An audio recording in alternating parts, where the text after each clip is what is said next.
Between two viewings of the anime, reading the whole manga, and watching both the 2015 live-action series and the two 2006 films, I've experienced way too much Death Note. I'm at the point where I can recite all the major and many minor story beats from memory, making trips into new adaptations less and less exciting when they stick too close to the source material. The manga and anime are undeniably fantastic works, but how do the two live-action adaptations fare in comparison? Put simply, I find them both to be good. Not great, just good.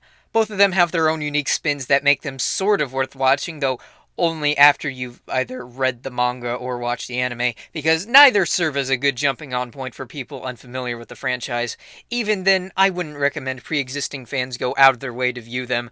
A lot of Death Note's appeal is in its thrill factor, and if you've experienced those thrills recently, the law of diminishing returns will ensure that you won't have as good of a time. In short, you should only watch the live-action adaptations if the following conditions are met. A. You've either watched the anime or read the manga, and B. It's been a while since you've done so. Preferably a few years. So now that it's been a while since you've experienced some good old Death Note, which of these adaptations should you watch, and what should you expect from them? In both, expect the classic Death Note story to be more or less intact. Light Yagami finds the Death Note, starts killing criminals, and becomes Kira.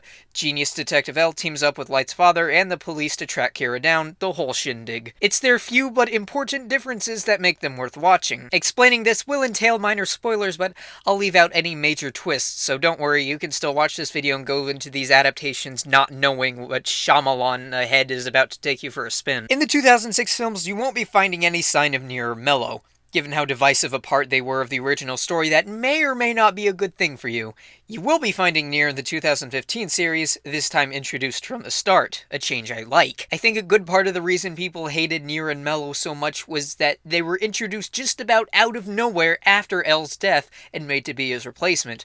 And people don't want a replacement for L, they want L. Both adaptations present a solution to this problem. 2006 by not having them, thus averting the issue altogether, and 2015 by having Nier from the start, fixing a problem before it happens. Now that they've introduced Nier from the start, instead of being a surprise replacement, they're a character right from the get-go, thus not coming off as a replacement as much as a natural progression of events. And I say they because Nier is oddly played by a woman who is very clearly a woman, making me interpret this Nier as female despite the fact that the subtitles keep referring to Nier as a he, so that was weird and I honestly don't know what to say about that other than pointing it out. Now as for Mello, well, Mello's a puppet that Nier talks to, and is sort of Nier's alternate personality. Yeah, that part's really dumb. All in all, if you hated Nier and Mello in the original story, there's a point for the 2006 films for you. If you like the two, the 2015 series gets a point for you. If you're neutral between the two, I guess it really doesn't matter one way or the other at this point, but don't worry, we've got some other points to explore. Each adaptation has its own few twists that set it apart from the original story.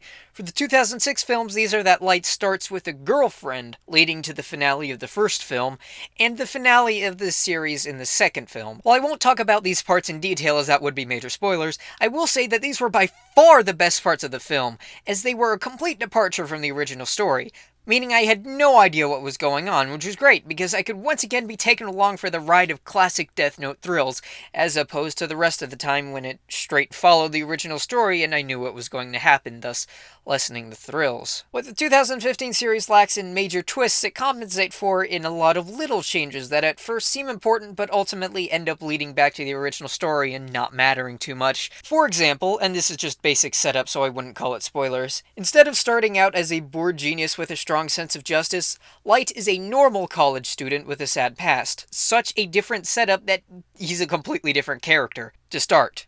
You would think non-genius Light here would end up going in a completely different direction when he finds the note, but nope.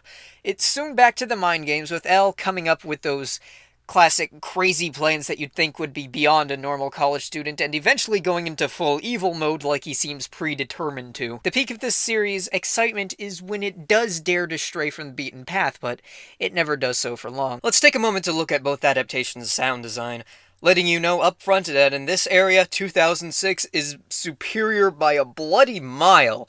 2006's use of its soundtrack is somewhat restrained, not too bombastic, but also not too quiet. It knows when to kick in and when to let the scene play out on its own, and that's something I appreciate. Thus nothing wrong, got really nothing to complain about. It's baffling, then, that the 2015 series manages to mess it up so badly. The music is generally too loud, the soundtrack seeming to consist mostly of too loud drama songs they play over and over and over again that get irritating really, really fast.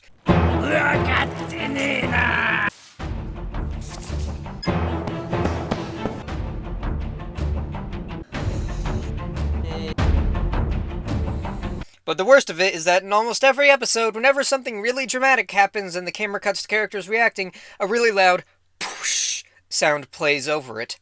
It happens all the time and it gets really, really, really, really, really old really, really, really, really fast.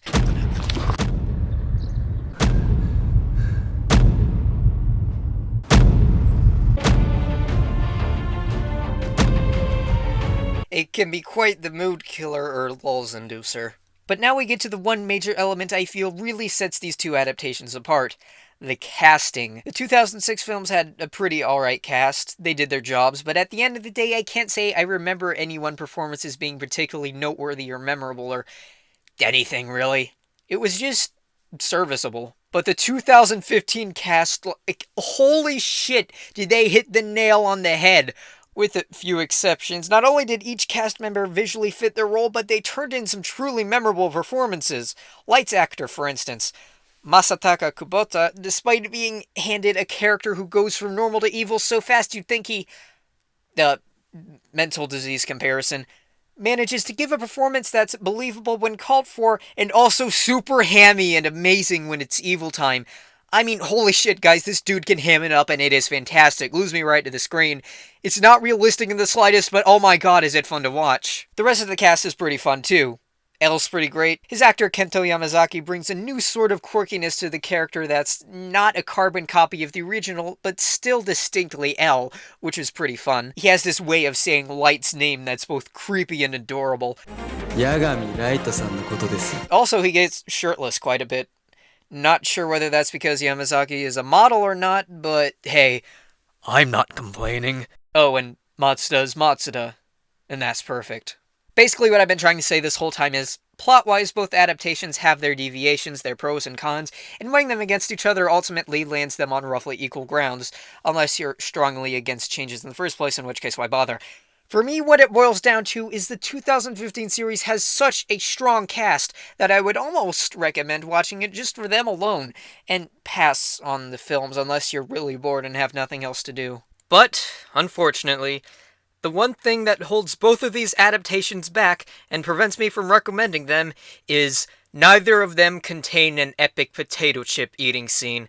Well, I mean, guess technically, they both contain this scene of Light eating potato chips while fooling L into thinking he isn't Kira while still killing under his nose. But the point is, the eating of the potato chip itself is not over-dramatized to hell, so fuck both of them, I guess.